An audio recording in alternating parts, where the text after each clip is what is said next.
What's up, guys, and welcome back to the channel, and thanks for 5,000 subscribers. We've just hit that milestone on the channel yesterday, and I'm very thankful, very grateful for all of you guys who are subscribing to the channel and supporting the videos. And so to celebrate that, we're going to be going with a funny video today. We're going to be looking at 20 meme fight matchups, or I'm going to make 20 sort of funny fights or funny matchups or just joke fights. And we're going to just have a laugh in today's video to celebrate 5,000 subscribers and, stick with the theme of this channel, which is, of course, always good laughs, always good vibes, and just having a bit of a shit talk. So that's what we're going to be doing in today's video.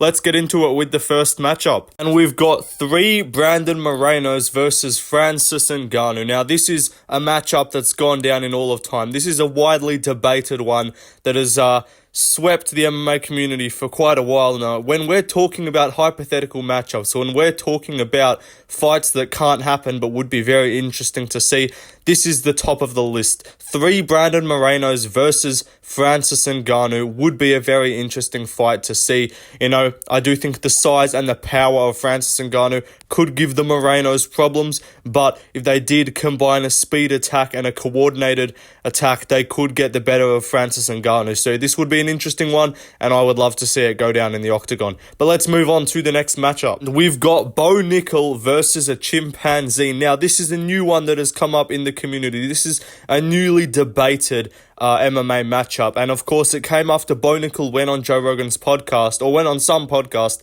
and said that he would beat a adult chimpanzee with his bare hands in a fight. He said he would catch it down the middle with a straight right hand and put it out cold. So, very interesting fight. I'm not sure who would win. I might back the chimpanzee, Bo Nickel, bit of a can crusher. The chimpanzee's definitely got the octagon experience, definitely got the deeper resume on its record, but Bo Nickel does have a dangerous double leg, and he does have a good punching power, so this would be an interesting one. But let's move on to the next fight. It is Drew Dober versus the Hood. Now, this is a very interesting fight, and I think we all know how this one goes down. Anyone who is across Drew Dober's resume, if you look down his record, you can see undefeated against melanated individuals. So I would 100% back Drew Dober to win this fight against any number of people. He would go right down to Harlem, right down to the Bronx, and he would just deal with all of them immediately.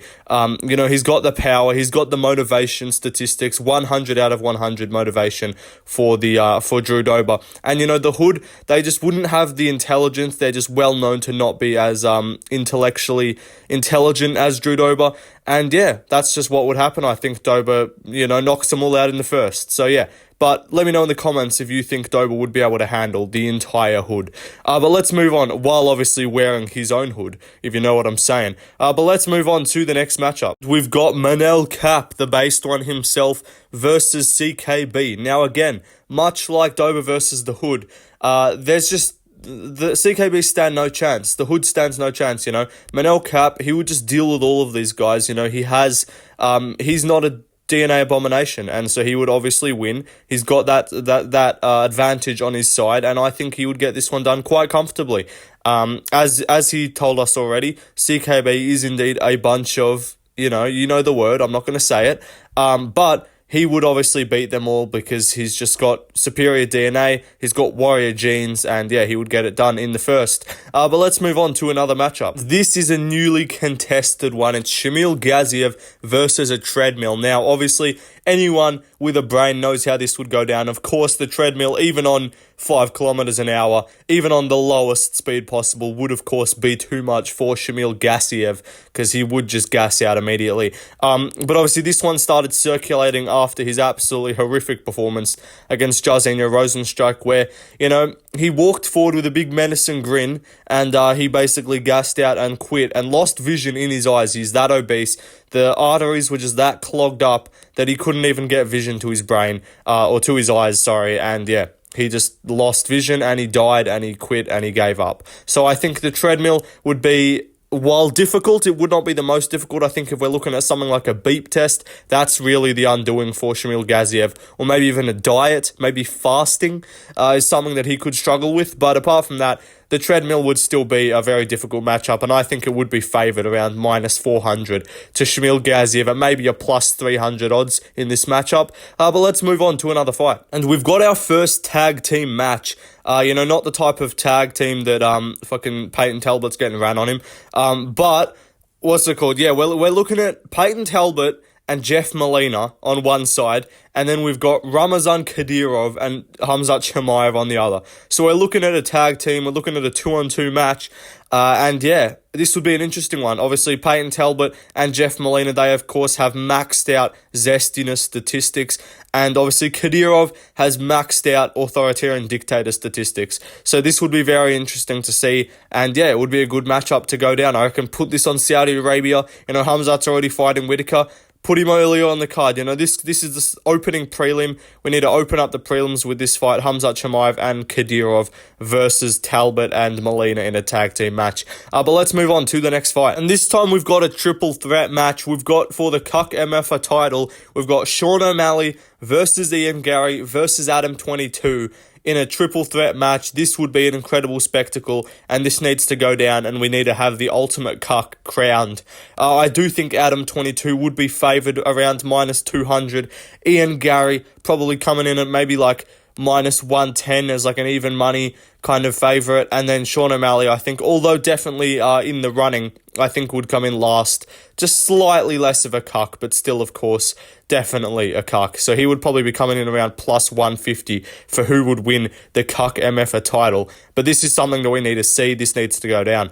And obviously the winner gets to sit in the corner, and the other two will be forced to actually be the ones engaging in intercourse, not watching from the corner. So I'm sure they will not be happy with that. But the winner will, of course, get to sit and watch, which is what they want to do. But let's move on to the next fight. And this is an interesting one. We've got the Eagle Maxer, Brian Ortega, versus the Eagle, Khabib Nurmagomedov. This one would be very interesting. So, obviously, you might ask who would win this fight. I'm glad you asked. As Brian Ortega would say. And yeah, I do think he could get it done. Obviously, Brian Ortega is maxing out his Eagle statistics. He is hitting his head on a rock. He is pulling out his feathers, all of that. He's scraping his talons and he's flying up into a mountain. And, man, I just had to regrow. When an eagle turns 70, it has a choice. It can either live in society and die alone, or it can fly up into a mountain and be in isolation and bang its head against a rock. And it can regrow, and it can come back a better version of itself. And man, that's just what I had to do. So yeah, Brian Ortega, Eagle Maxer, I think he would be able to take out Khabib Nurmagomedov. Obviously, he's got the sharper claws, he's got the sharper beak after he obviously went up into the mountain and banged them against a rock. But yeah, also, I think he would just get this one done. And, Khabib, is he cheating on Tracy Cortez? No. Brian Ortega? Yes, he is. So obviously, Eagle maxing stats maxed out, and, cheating stats also maxed out. While Khabib, obviously, different type of cheating, with the IVs and the scale cheating. But let's move on to another fight. And this is, of course, a hotly debated one. We've got Islam Makhachev versus Christianity. Now, obviously, I'm not going to say too much about this because I'm going to annoy anyone if I even delve into this conversation at all. But this is, of course, a matchup just based off the names that does need to happen. We're going to need to see it. Islam versus Christianity. Obviously, I see enough debates in Instagram comment sections. I see enough people making jokes about Muhammad dating a 6-year-old. I see enough people saying that Christians are dumb. So I'm not going to delve into it. I'm not taking any sides. I'm just going to leave it on screen, and you guys can pick who you think would be favoured in the comments. But let's move on to a less risky matchup. And we've got Michael Chandler versus a normal family dynamic. So obviously, Michael Chandler is a heavy underdog in this one. He's sitting at plus 400. He's on the ropes. He's not favoured to get it done because he just doesn't want to have He just does not want to have a normal family dynamic. Obviously, Hap Chandler, he loves adopting black kids, and fair play to him. You do you, mate. That's all good by me. Personally, I would prefer to actually have kids myself rather than adopt ones of a different nationality. I'll just have them so I know they're mine. But whatever, that's fine. You do you. Michael Chandler, if you want to engage in a normal family dynamic, I know that's something you would struggle with, but maybe a suggestion. Just maybe try it out. I'm not sure. But let's move on to another fight. This is a very interesting one. We've got Leon Edwards versus the 7th layer hair. Obviously, Colby Covington brought this one to our attention, and now it's a matchup that, the odds are closely contested. It's around minus 110 on both sides. It's an even matchup. It's a coin flip. It's a pick'em on the betting odds. And I do think I would favour the 7th layer of hair to beat Leon Edwards. I think he could drag him out late. I think he could, just recede Leon's chances all the way back to the top of the forehead.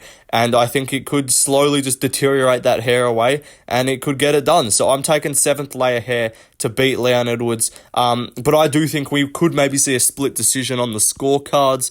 I don't know how that would work, but it would be rough. Leon Edwards, we might have to see some Ashley and Martin hair regrowth treatment brought out or something like that. They throw in the towel, otherwise known as they throw in the hair regrowth treatment. They throw in the trip to Turkey. That's what we could be seeing here. But apart from that, I don't know who would win. Let's move on, though, to another fight. This one is another difficult matchup for the man on the left. Obviously, Israel Adesanya versus Peter. I don't know what it stands for, but it's like protective animal treatment or it's like protective ethical treatment of animals or some shit like that or whatever. It's basically the people that are, they're not in support of Israel Adesanya's dog activities, let's just say that much. So I do think Israel Adesanya would struggle with this, botched. I can't, what do you mean I can't touch my dog? It's just a part of my storyline where I be a creep and like animals, botched.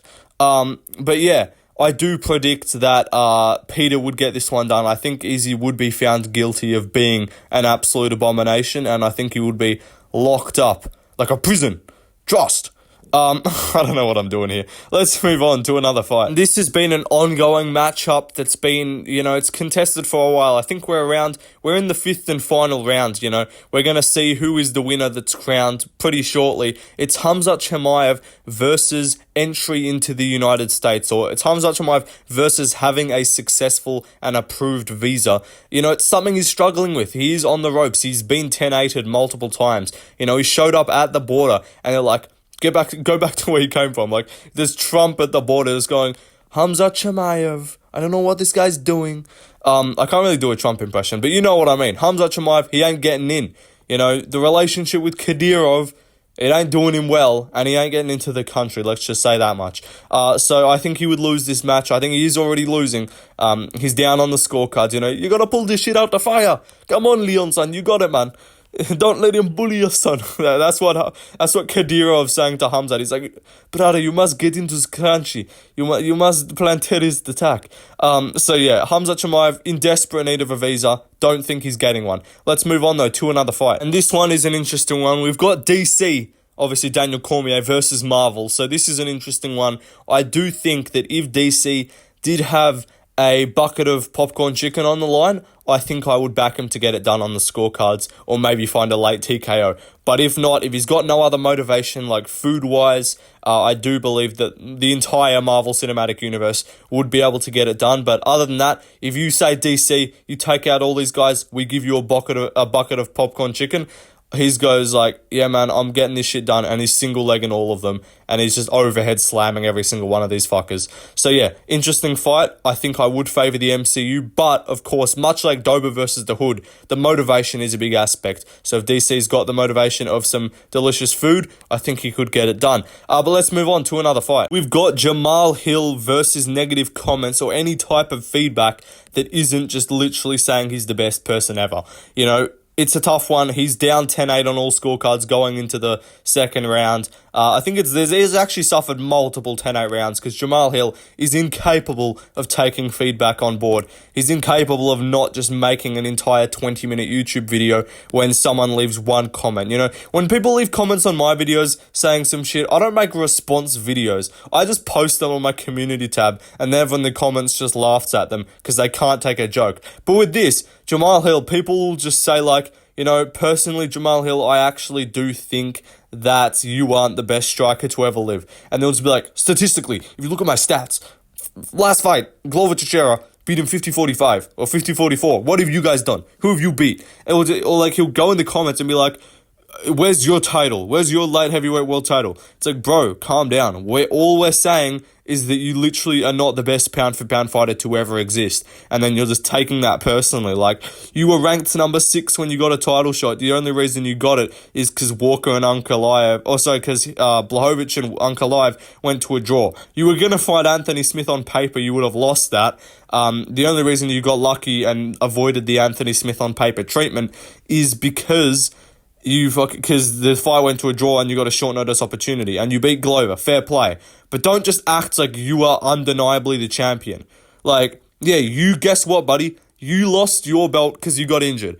But guess how you only got your belt in the first place? Because Yuri got injured. So don't act like you were just like a long-reigning champion that lost the title. Like, fuck off. So yeah, Jamal Hill, incapable of taking feedback. It's a rough one. It's a battle he needs to overcome, but we're supporting him through the journey. Let's move on, though, to another fight. Sergey Pavlovich versus multiple Ukrainian refugees. Now, I don't have a number here, so this is where you kind of have to extrapolate. You got to read between the lines. You got to make up your mind and your assumption. And it's not even about the number. It's just overall the concept of Sergey Pavlovich. How many, or would you back him to take out a large portion or a large number of Ukrainian refugees? Because I do think you put this man at the border, or you put this man in fucking Kiev and you give him just a fucking AK or something and he's taking them all out. Or without even that, Sergey Pavlovich, 260 pounds of white power. He posted it on his Twitter. He just wanted to let everyone know. He is NATO's worst nightmare. So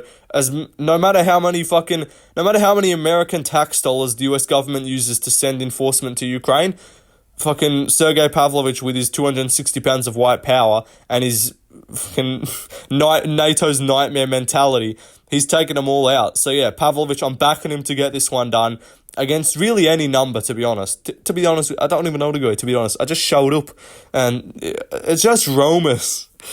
Anytime I say that, I just go into a Connor impression. Let's move on, though, to the next fight. Jon Jones versus USADA. Now, there were many matchups I was considering for Jon Jones. I was thinking about perhaps, a Jon Jones versus a domestic court or something like that. Jon Jones versus the domestic abuse complaints or something along those lines, like Jon Jones versus his wife, of course, something along these lines. But I ultimately did land on Jon Jones versus USADA. A tale as old as time. This battle has been going on for many years. We're past the 5th round. We're into overtime here. We're into the sudden death rounds, and they've gone to multiple of them. We've gone past penalties. We've gone, think of it as bro, soccer, there's fucking 90 minutes of play, then there's overtime, half an hour, and then they go penalties. We've skipped past penalties, and we've just gone back in a circle. We're back to gameplay. We're back to game time. And Jon Jones versus USADA, still an ongoing battle, although it might have come to an end because now there is no USADA. So maybe Jon Jones wins this battle because although he was popped multiple times and suspended, so that does indicate, of course, a couple 10-8 rounds on the board for USADA. In the end, they did go away. So Jon Jones might have conquered USADA. He might have scraped out a decision win on the scorecards or found a late finish. So yeah, let me know in the comments who you guys think won this matchup overall. But let's move on to another fight. Jake Paul versus Mark Coleman is the matchup. And you guys know what's at stake here. Obviously, Jake Paul fighting another senior citizen in Mike Tyson. Literally an exhibition fight wearing 16-ounce gloves, doing 2-minute rounds. It's an absolute abomination. But you already know Jake Paul's next opponent is, of course, the Hammer, Mark Coleman. He's taken him straight out the hospital. He's getting him unplugged from all those machines, and he's putting some gloves on him and taking him into the ring, and he's going to fucking masterclass him over 12 rounds. Jake Paul's that kind of guy. So let's see what happens, and let's move on to the next fight. This is another interesting one. We've got Namajunas versus the Island crew, the Island boys, of course. I'm not talking about the degenerate influencers. I'm talking about Epstein, Pat Barry, and Maxwell, or whatever her name is. I'm talking about the whole crew, Stephen Hawking as well, maybe. But yeah, this is a matchup that is a difficult one for Rose. Obviously, she's still ongoing with the Pat Barry feud. And I would hazard a guess to say that, Mr. Barry himself was on the island. I think he was in the flight logs, and I think Rose Namajunas was one of the people that, Stephen Hawking was just pressing the buttons on his little fucking iPad and saying, please come here and give me a blowjob. Like, that was the fucking Stephen Hawking. That was the experience that Rose Namajunas suffered with Stephen Hawking. But let's move on to the last matchup. I'm going to just leave this on screen. I'm not going to read it out. You guys can pick up the vibes just from that. It's a matchup that needs to go down. Personally, UFC Saudi Arabia, make it happen. Would be 3-on-2, but I do think, obviously, the pride of Palestine could get it done. But that's the video, guys. Like, or else you're going to go to the 7th layer of hair. Subscribe. Otherwise, you're taking a bath with Shamil Gaziev. And then comment which matchups you want to see in part 2. There's so many more to do. And yeah, peace out, guys.